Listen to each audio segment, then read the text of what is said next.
नमस्कार। ओम श्री परमात्मने नमः।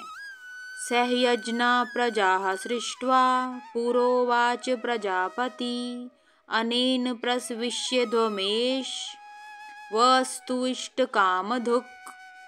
भगवान कृष्ण इस श्लोक में कहते हैं कि सृष्टि के प्रारंभ में ब्रह्मा जी ने मनुष्य जाति को उनके नियत कर्मों सहित जन्म दिया तथा कहा कि इन सब यज्ञ का अच्छे से अनुष्ठान करने पर तुम सबको सुख समृद्धि प्राप्त होगी, अर्थात इनसे तुम्हें इच्छित वस्तुओं की प्राप्ति होगी।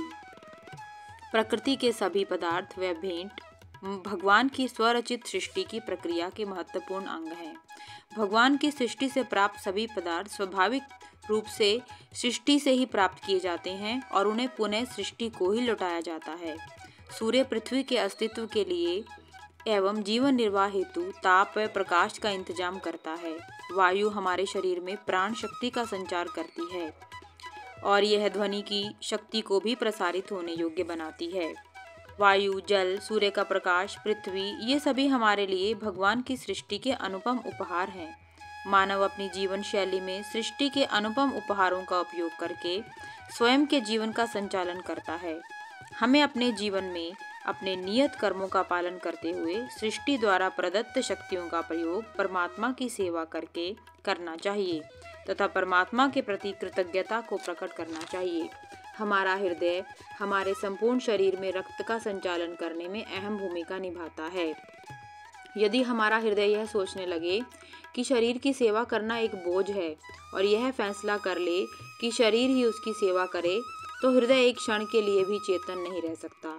इस प्रकार हृदय यदि शरीर को संचालित करता है तो वह स्वयं भी चेतन रहता है। इस तरह से जीवात्मा परमात्मा का अणुअंश मात्र है। हमें अर्थात जीवात्मा को परमात्मा की अनंत सृष्टि में अपनी भूमिका निभानी है। यदि हम अपने सभी कार्यों को यज्ञ के रूप में भगवान की सेवा में अर्पित करते हैं तो इससे हमारे निजी हितों की भी पूर्ति होती है।